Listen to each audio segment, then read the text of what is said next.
Hello, my name is Gale and I am a neurodivergent person with physical disabilities, and I'm also a recovering alcoholic.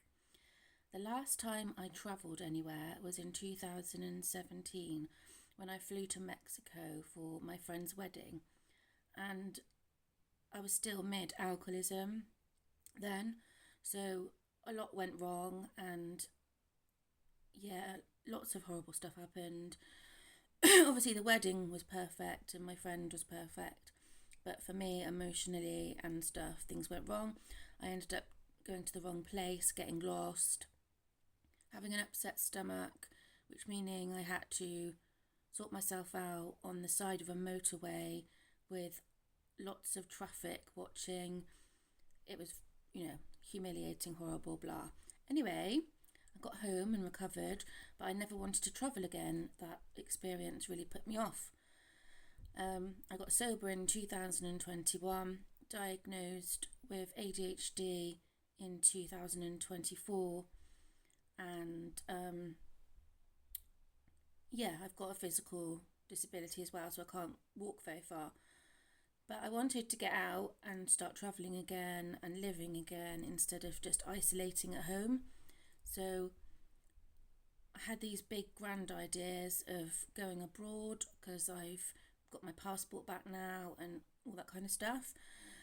But a very wise friend called Annie said, why don't you do a trial run before going abroad? Do a little trip in this country and see how you feel. See how you cope with the driving, see how you cope with staying in a different place and not having your home comforts and stuff around you. See how your anxiety levels are, and then you can prepare yourself for a trip further afield. And I think she was very wise to suggest that. So that's what I decided to do. I'm on a neurodivergent support group type dating site. It's a bit like Facebook, but it's for people with autism, ADHD, and all of the other neurodivergent conditions. So I got chatting to lots of different people and made plans to go and visit all kinds of people in different parts of the country, women and men. However, I got chatting with Dave, and he lives in Blackburn, which is 3 hours away from me.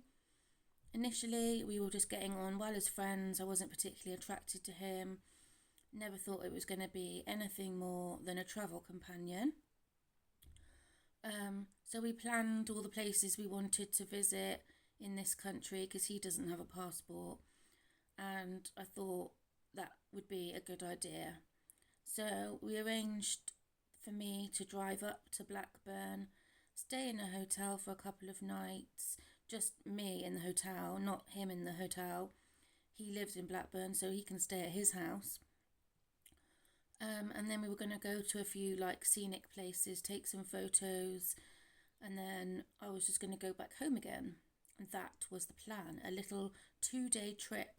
So I arranged for my little pet bunny rabbits to go and stay in a bunny hotel locally. A lady I know with a converted double garage, and she's got her own rabbits, so I know that she looks after them really well. And that was the plan. So I've made notes on my trip that I can refer to. I probably should have done my makeup to do this video. I probably should have put some background. I should have done some lighting, or all the things other people do. But if you look at the description of my YouTube channel, I just want it to be very authentic, unedited, real, raw. This is me. Nothing's perfect, and I hope it inspires people to embrace their authentic natures, and I hope this video about my travelling inspires other disabled people to do travelling. Okay? So, packing. I have ADHD.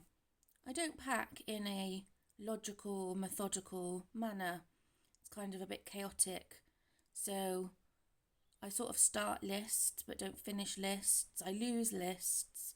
I pack things I don't need and forget things I do need. But it went well. It wasn't as chaotic as I expected it to be. I did forget to pack my hairbrush, and I did overpack, but then I unpacked what I didn't need and left that behind. So I tried to just take the bare essentials, because at the end of the day, I can't carry much, and I was travelling up alone. So I drove up it was a 3 hour drive. I did motorways. I was going to avoid the motorways, but it's so much quicker driving on the motorway. I was very scared of like smart motorways where you haven't got somewhere to pull over, but I just braved it and just got on the road and started driving. I did take a wrong turn when I got off the motorway, and I got a bit flustered when I was driving through Blackburn. I really hate city driving. There's no time to sort of navigate the road, navigate other road users, listen to what your sat-nav's trying to tell you, slyly look at the sat-nav to see what the road looks like ahead. It's like you can do that on the motorway because you've got time, but when you're going in a city with other road users up your arse beeping, it's quite difficult. So I did get a bit flustered, and I did have to pull into a supermarket just to like have a small eruption of emotions and scream a little bit, and then walk around and calm down and get back in the car and try again. But you have to do what you have to do. I got to the hotel. The hotel, when I booked it using a booking app, it did say that it was disability friendly, it had disability access, it ticked all the boxes for being disability accessible. However, I still had to carry my stuff from the car park to the hotel because they wouldn't allow you to park right outside the entrance. So that's not disability friendly, is it? But anyway, I managed. I'd booked the room in advance, and I'd even asked, like David offered to go and see the hotel and check that the room had been booked properly and to check that the room was nice and everything. And he didn't tell me that it was on the top floor because he didn't think that would be a problem. He assumed there would be a lift. So when I got there and realised it was on the top floor and there was no lift, I did tell them that I was disabled. And the person at reception was like, "Oh, we didn't know you were disabled." And I thought to myself, should disabled people really have to like announce their disability? Should we wear like lanyards and labels, to announce that we're different from everyone else? I don't really think that is how it should be. We should be living in an inclusive society now. And they sort of said, "Oh, you didn't tell us you were disabled." And I was like, I didn't think I had to. And to be honest, my disability isn't a problem if there's a lift. You can put me in a skyscraper, and as long as there's a lift, I can use the building. So anyway, they were very, very quick to accommodate me. Despite being fully booked, they moved me to a ground floor room, and they helped me with my bag into the room. And when I got into the room stank of like damp, I think. It was just a really stinky room. And I did sort of say that's gross. And they were like, "Oh, do you want us to change room again?" And I was like, no, I don't want to be a pain in the arse. I'll deal with it. So I just opened the window and sprayed some perfume around. And yeah, I just made do with that because the room they put me in, it looked a lot better than the one that was on the top floor that Dave had taken pictures of for me. So I was pleased with that, and it was good to know that they would have moved me again had I have needed them to, and they were definitely fully booked, so they would have had to have moved me to someone that hadn't turned up yet.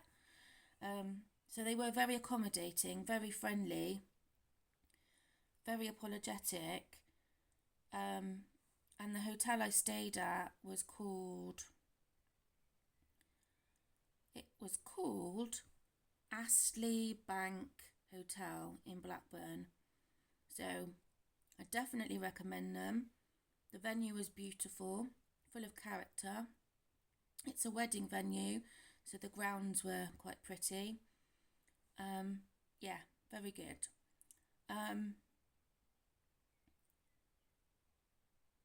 Then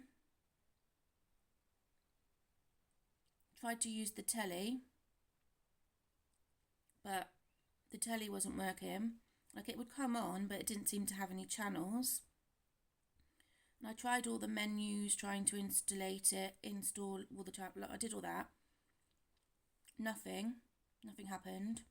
So I had to go and ask somebody. And they came into the room and they were like giving me this long, detailed explanation of how analog TV isn't a thing anymore and how they use on-demand TV. And I'm thinking, yes, I know all this, but clearly this telly does not have that. So I had a woman come and try, and then another man manager come and try with the telly. It wasn't working. So they had to go and get me. First of all, they tried a different remote because the first remote was a bit temperamental. So they went and got, no, that's wrong. The first bit of the problem with the telly was there was a telly and no remote. So I couldn't even switch it on. Then when they found me a remote, I'd discovered that there was no channels. So they had to go and find me a whole new TV. But they didn't take the broken TV away. So I just had 2 TVs and 2 remotes in the end in my room. Yes, but it got sorted eventually.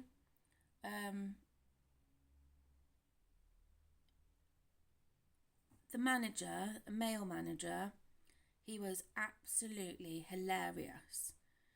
He just came out with all these funny innuendos whilst he was trying to plug the TV in, and I was just wetting myself laughing. It wasn't inappropriate humour, it was just innocent mistakes, and yeah, it was very funny. Yeah, so that was good.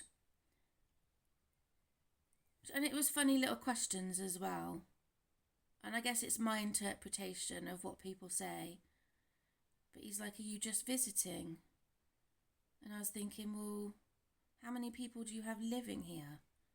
You know, like in the hotel. Surely everyone's a visitor in a hotel. So I got a bit confused about that. But yeah, it was good. Anyway, Dave came and visited me at the hotel for dinner that evening. And we sat down and had a chat. And I would say within like 15 minutes, the character and his personality and his humour just sort of radiated out of him. And yeah, I knew that we were going to get on, and I knew that I had stronger feelings for him than just friendship. So that was a nice surprise. So we had dinner together in the restaurant. What did I have? I can't remember what we ate, whether it was just 2 courses or whether we had 3 courses. That was it. I had a starter and he had a starter, but I liked his starter better than my starter. And me and Dave are both the same when it comes to food. Like, we don't like sharing food, but he obviously liked me as much as I liked him because he gave me some of his starter and I gave him some of mine. So that was nice. But I was actually jealous that I didn't have his starter because it was much nicer than mine. And then he had a main, but I wanted to save myself for pudding. So I watched him eat a steak and I batted my eyelids at him so that he would cut little pieces off for me and let me have some of his chips, which he did, he did so fairly willingly. Fairly willingly. Anyway, that was good. And then we both had a dessert, which was supposed to be warm fudge brownie something or other. But it wasn't very good. It was a bit disappointing. It was a bit dry, and they had put like chocolate sauce all over the plate, but it had dried to such an extent that it needed a chisel to get it off. So it wasn't very good. I didn't eat all of mine. I think Dave ate most of his. But I did politely complain and just make a joke out of it about the chisel. And she took mine off my meal, off my bill. Got an itchy nose, sorry. Yeah, so that was a bit of a disappointment. But hey ho, nothing in life is perfect. Dave enjoyed his food, so that's what's important. Yes. So then after that, we watched telly. Me and Dave watched telly. We watched Orphan Black, because that's the series we're both watching at the moment. And then the next day, what did we do the next day? That was it. We arranged to go to a wood that Dave knew about called Sunnyhurst Woodlands. So we got a taxi because we could have got a bus, but the bus wouldn't have took us all the way there, and I can't walk very far, so it was just better to get a taxi. Got a taxi from the hotel to the woodlands, and the taxi drivers in Blackburn are shit, I think. They sort of wanted to drop us off before we'd got there, and they were getting lost about where they were going. But we got there, and oh my god, the woodlands were so beautiful. I had my walking stick with me, which was lovely because then we could just walk a short distance, and then I could sit down, take some photos, walk a bit further, take some pictures, sit down, and then, we didn't have to walk very far at all. But because the place was so beautiful, we walked further than I expected to walk, and I did my back in. My back was in pain. So yeah, I had to do lots of sitting down and whatever. There were lots of kind people as we were doing our walk. They were like offering to take photos of us together, which was lovely. Obviously, I was a bit scared they were going to run off with our phones, but they didn't, So yeah, friendly people in Blackburn, but not friendly drivers or taxi drivers. Yeah, but that was good. And then when we were sat down waiting for my back to stop hurting, there was a drunk person sat on a bench drinking some sort of alcohol out of a can. I don't even recognise what alcohol it was, and I used to know all the alcohol, all the different cans. I would know what it was, but it's been 3.5 years since I've touched alcohol, so I've forgotten, thank goodness. But yeah, he was drinking out of his cans of whatever it was, and I was just watching him, and I was thinking that could have been me, and I just thought I want to do something kind. So I had one of my sobriety chips in my purse, and it's got one day at a time written on it, and it's got a serenity prayer on the back. So I just wandered over to this drunk, sat on a bench, and I thought he was going to tell me to fluff off, but he didn't. I said, "Oh, can I sit next to you?" And he was like, "Yeah, sure." And then I was telling him all about when I used to drink, and I used to drink a box of wine a day, and my life was a complete mess, and it was really hard to give up drinking, and and how I got sober and stuff like that. So he really opened up to me then. He said, yeah, he's tried to stop drinking and he couldn't, and he really hates it. And I gave him my sobriety chip because I wanted to give him some luck or let him know that someone cared.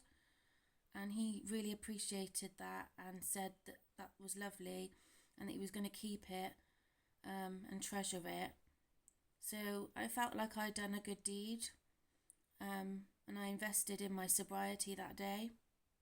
And it was a good job that I did, because me and Dave then carried on walking round, and we thought we were going to come out on a road and then get a taxi to pick us up, because my back was absolutely killing me at this stage.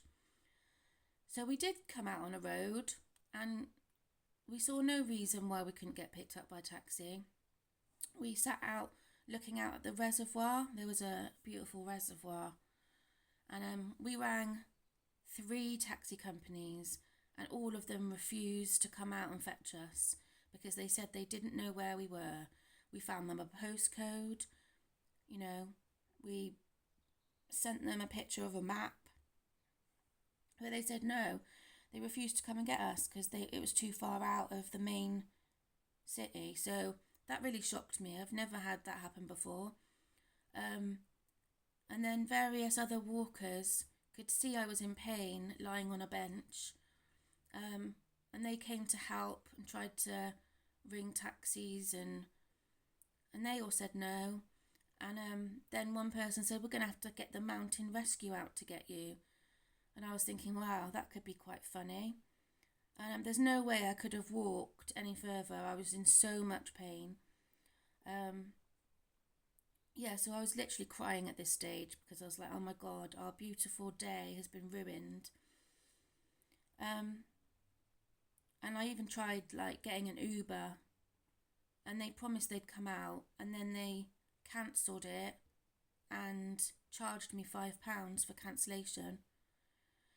Anyway, after a long while, we relented, and I just thought, I'm going to have to try and pick my way and walk up this road to find civilization so a taxi would pick us up. So the only place that the taxi would pick us up from was a pub. Excellent for an alcoholic in recovery. So the triggers to alcoholism, relapsing, is being hungry, angry, lonely or tired. And I'd like to add pain to that list. And I was definitely getting hungry, even though I did take snacks with me. I was definitely angry at the taxi company. I wasn't lonely because I had Dave. And I was tired and I was in pain. So having a drink did seem like a really good idea. So we had to pick our way up the road, sitting down every few steps. And then, I was crying through all of this walk. Eventually got to the pub and called a taxi who agreed to come and pick us up. So that was good. But then I had lots of walkers coming past saying, oh, lovely day. The only thing that would make that view better is a nice pint of something. And I did snap at the person who said that and said, I'm a recovering alcoholic actually, so not really. And they were like, oh, I'm sorry. And then they turned round and said, but I didn't say a pint of what though, did I? And I said, no, actually you didn't. Fair enough, I stand corrected. But I was just a bit snappy at that stage. And Dave was brilliant. Throughout the whole painful journey to this pub, he didn't moan at me. He just kept encouraging me, kept looking at the positives. At least it's not raining. At least it's beautiful scenery. At least you're not on your own. Kept keeping me giggling at something. He was just really good in a crisis. and he gave me hugs when I was crying, so all good.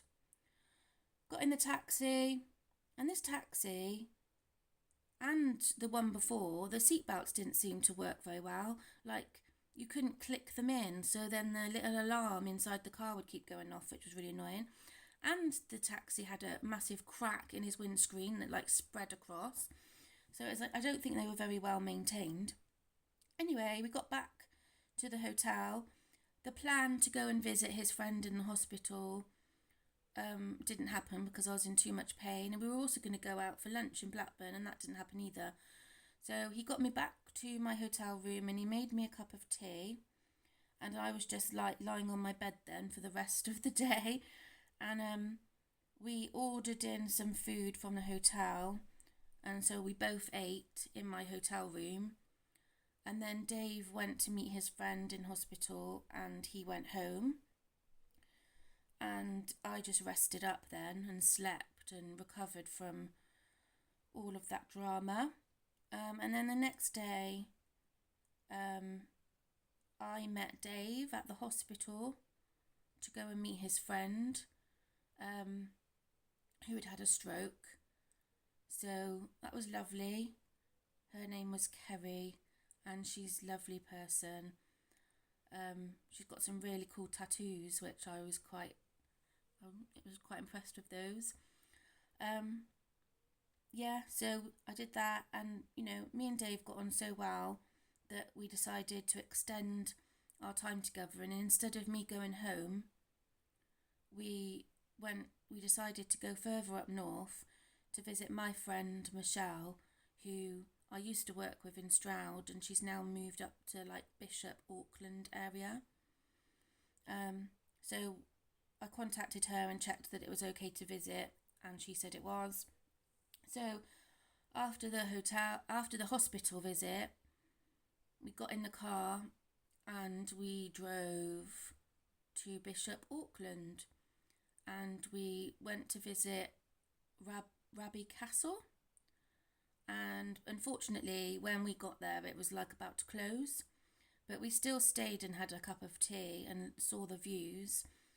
And I did try and like climb over the fence to see the castle, but we nearly got caught by the staff, so we had to come back. I was just so upset that we'd got there and it was about to close, and all I wanted to do was go and touch the castle, but they weren't allowing any more admissions. So I just thought, if I could just sneak through this gap in a fence, I just want to like take a picture and touch the castle and then come back. But no, it wasn't meant to be. So we just had a cup of tea and we took pictures of what we could see, which is fine, and we planned to come back the next day. I did have upset stomach. I don't know what from, whether it was the hospital visit or the food from the hotel or what. But yeah, upset stomach was very painful. But I persevered through our travelling and stuff. It was fine. I just endured it. It is a common thing amongst neurodivergent people to have stomach problems, apparently. If you check out the work by Jane Green MBE, who has a charity called SEDS Connective, you can read all about it. She has found connections between neurodivergence and physical ailments such as stomach problems and POTS and bendy limbs, hypermobility and stuff. So take a read. Yeah. So after having a cup of tea at the castle, where did we go then? We had booked a hotel on my travel app, a really cheap hotel. We weren't expecting it to be glorious or anything, and it wasn't glorious. It was in sort of a pub and a restaurant, which isn't ideal, but it was cheap. So we drove and found the hotel and got ourselves settled in there. The room that I had booked had 2 separate beds because I didn't want to share a bed. And when we got there, the previous residents had been smoking in that room, so they couldn't get rid of the smoky smell. So they put us in an even bigger room with 2 beds. So that worked out really well. And then we went downstairs to eat food in the restaurant. And the food was okay. We had pizzas and chips and startery nibbly bits and olives and things like that. So it was a bit of a mismatch of food, but it was adequate, and Dave paid for the food because I paid for the hotel. And then I went upstairs, and I'd say within 15 minutes, I was in absolute agony again with my stomach.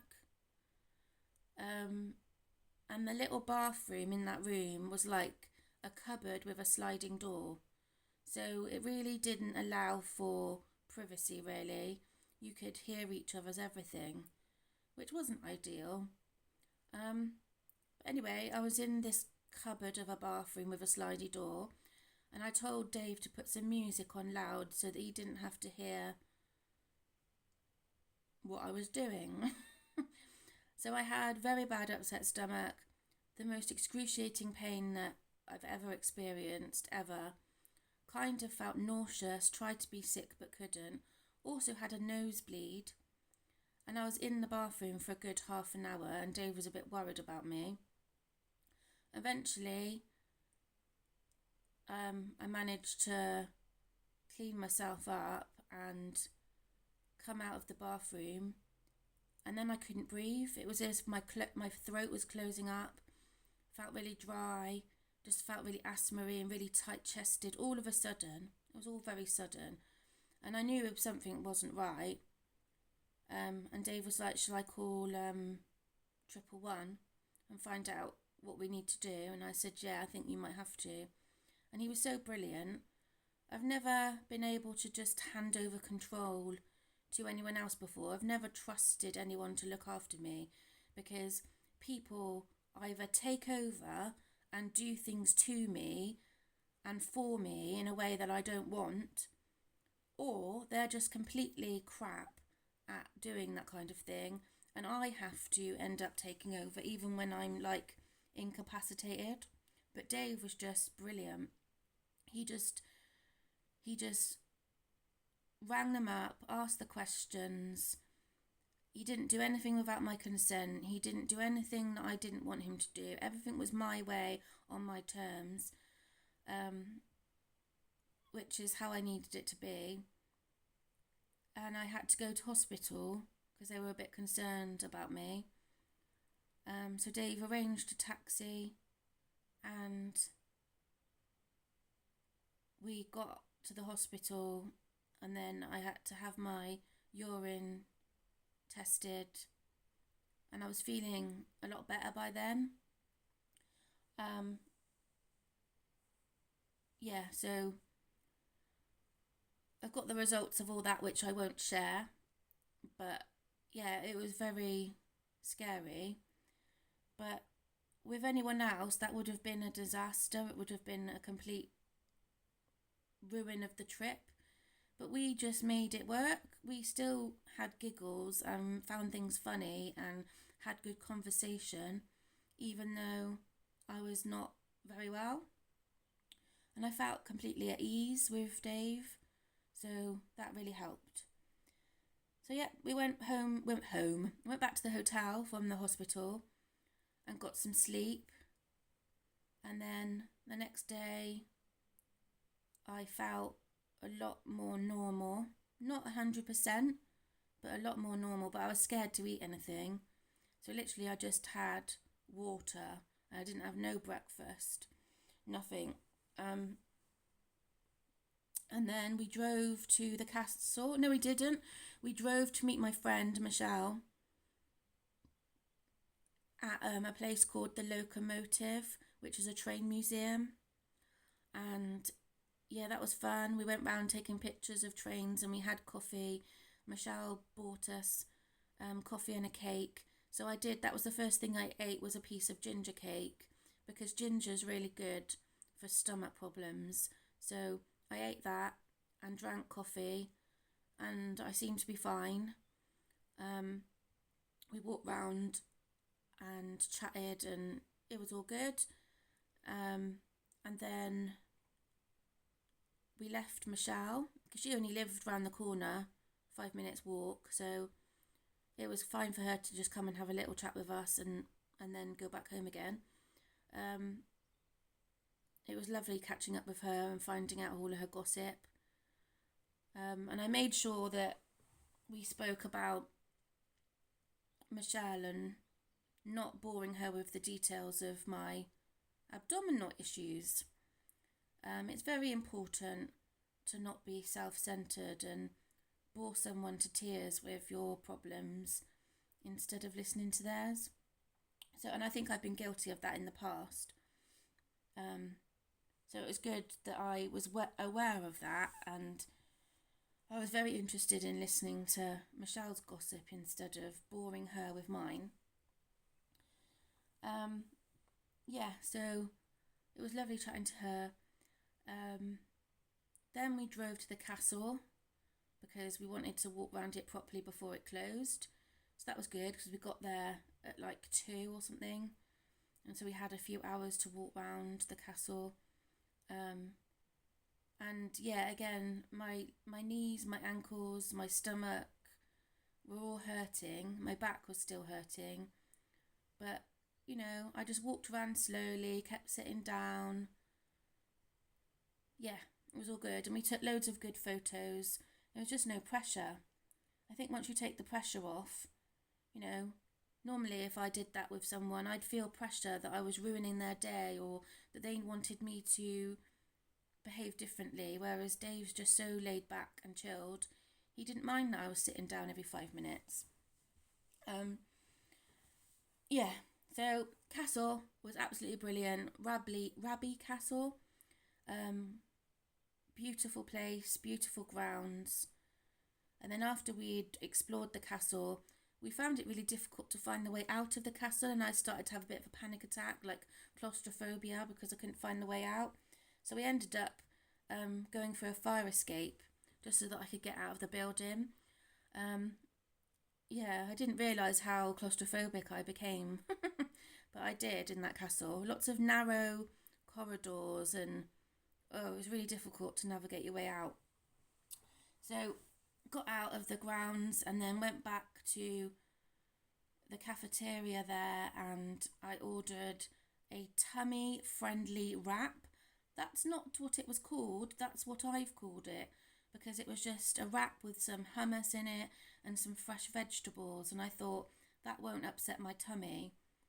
So I ordered that and Dave had a sandwich and we had like a soft drink or whatever, and I only ate one of the wraps and then I saved the other one for later because I was just very cautious about eating anything dodgy. Yeah, so after the castle, we thought, okay, what are we going to do next? Am I going to drive Dave home again, or do we want to do something else? And we decided to drive to Sheffield, and Dave has always wanted to go to this museum there called the Kelham Island Museum. It's got lots of boring things in it, like engines and how things work and boring things, but Dave finds that interesting. So, in the essence of not being self-centered and being of service, I thought, right, Dave's been so good to me, looking after me and stuff, well, that's where we're going next. So we drove all the way to Sheffield, and again, the motorway bit was fine. Dave's very good at just falling asleep in the car, so he doesn't irritate me when I'm driving and getting stressed. He's just blissfully unconscious. which is just how I like my passengers. I did get stressed driving around Sheffield, and they've got clean air zones and stuff, which I wasn't prepared for, so I was worried that I was going to incur charges. And even when I did lose my shit with driving and I didn't want to snap at Dave, Dave just took it on the chin, and he understood that it is difficult driving. So yeah, we got to Sheffield and we got to the museum, and I thought to myself, we haven't booked a hotel. And I thought, I just want to leave this trip in the hands of God as I understand him, and God will lead us to the perfect hotel. I'm just going to wing it. I'm not going to nail anything down. Have a bit of faith and see what happens. It sort of makes the trip a bit more exciting. And we were in Sheffield, so it's not like we weren't going to find a hotel. I just sort of wanted to do that a little bit. So we went round the museum, and I wasn't that bored. I quite liked it, actually. It was good to look around at everything, and I just took lots of pictures of Dave for Dave, so that he had pictures of him there, because he was busy taking pictures of all the exhibitions and stuff. And then after the museum, I think I've got it the right way round. No, I don't think I have got it the right way round. I think after... I'm so muddled. I need to check my notes. And I'm not editing my mistakes out.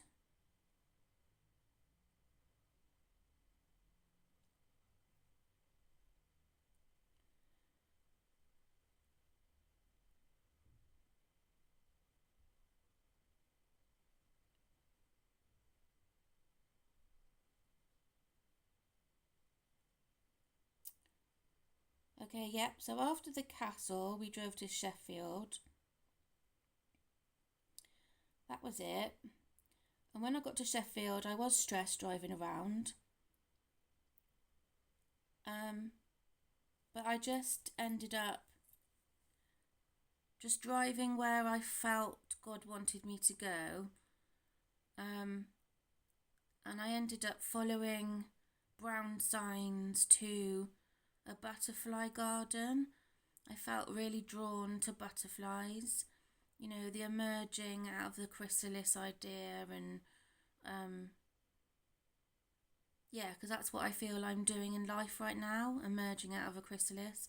So I just followed signs to this butterfly garden, and we didn't go to the butterfly garden, but we did find a hotel, and we just rocked up there out of the blue, and they had this amazing, huge, 4-poster bed, queen size bed, in this huge room with a huge telly. It was quite luxurious, and this huge ensuite bathroom. Normally that room would cost £125 a night, which I wasn't willing to pay. But because we just rocked up out of the blue and didn't pay in advance, and they weren't going to have anyone else in that room that night, he let us have it for £70, which is a fucking steal, in my opinion. So it really paid off not booking in advance, because we would have paid full price otherwise. So that was good. And then Dave went to find some food, because I had my tummy safe wrap with me from the castle to eat, so I didn't need to go out and find food, but Dave wanted to find food, so he went wandering looking for food, and I went and had a bath and rested up. And then he came back and said that the restaurant was shut. So he ended up ordering Deliveroo, which got delivered to the hotel. So that worked out well. We had a lovely night's sleep in the luxurious hotel. The bed was massive. You could have fit a family in there. So that was nice. We didn't watch the telly, I don't think. And then the next day, we went down for breakfast, but the breakfast people had been caught in some traffic accident, so they weren't there. So we got a refund for not having any breakfast, but they did let us have toast. So again, win-win. So we didn't pay much for that at all. That was a bargain. And then after that, we drove to the museum and looked round. And then we had lunch, and it was a beautiful lunch. I had broccoli and cheese soup, and it was really good quality. And Dave had a full breakfast thing, and it looked really well done. His egg was runny. It was a Cumberland sausage. The bacon was perfect. The mushrooms looked perfect. And he did let me have a little bit of his food. And he ate, well, he licked the bowl out of my soup. So that was funny. And then we parted ways, and Dave got on the train to go home to Blackburn, and I got on the motorway to come back home. And we both had a 2-hour trip back to our separate homes.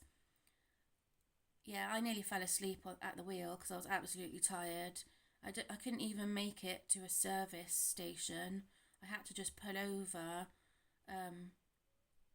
take a slip road off and just pull over on the side of the road, because motorway driving does make you go like that.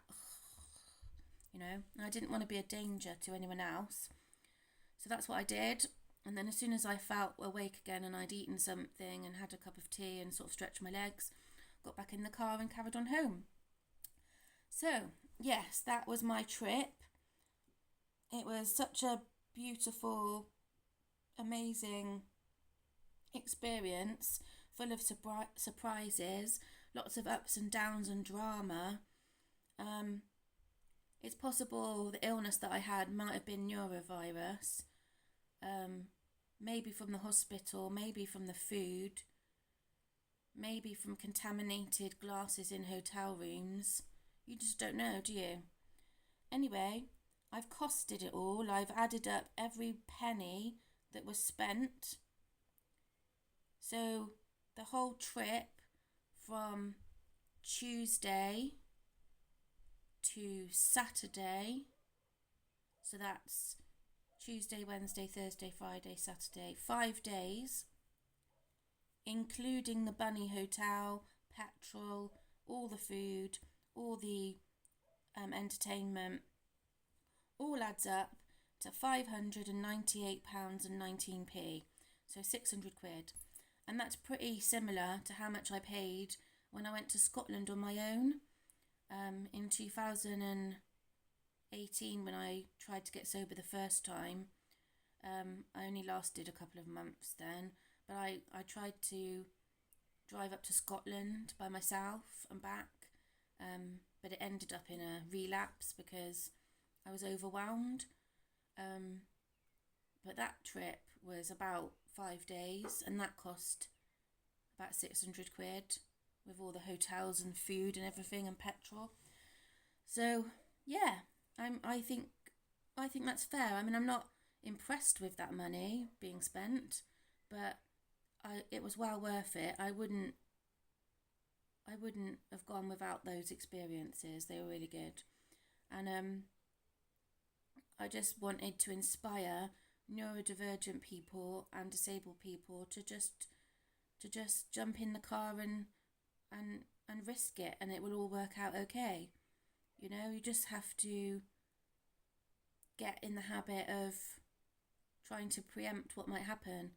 So with all the hotels in the future, I'll make sure I check out that they've got a lift, and if they haven't got a lift, to let them know that I need a ground floor thing, and check how far the parking is from the hotel, because of lugging luggage across a car park when you're disabled isn't fun.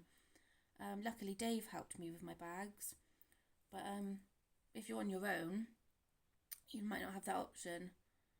And don't let neurodivergency get in your way. Plan for it, incorporate it, ride with it, go with it. If you're chaotic minded like I am, you know, I did do things in a chaotic way, but it's all worked out really well. So, and I'm good at improvising. So one of the other disasters that happened was I was wearing leggings, bright blue leggings, and as we were leaving the hotel, Dave said, "You've laddered your leggings." And there was a great big ladder up my arse from these leggings. And I didn't have a spare pair of leggings. So I just put my knickers on over my leggings. So I kind of looked like Superwoman. But it worked, and it didn't look completely ridiculous. Yeah, you just have to improvise and go with the flow and laugh at yourself when you make mistakes.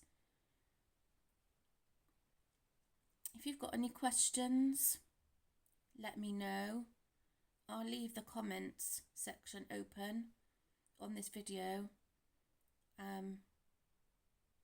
Yeah, I hope you enjoyed listening, and happy travels. No matter what your disability is, whether it's invisible or visible, don't let it get in your way. We can do all the same things that able-bodied people can do and neurotypical people can do. And we might even find love on the way, which is what happened to me. So, from me and Dave, although Dave's not here, we've come to the end of my video. Speak soon. Thanks for listening. Mwah.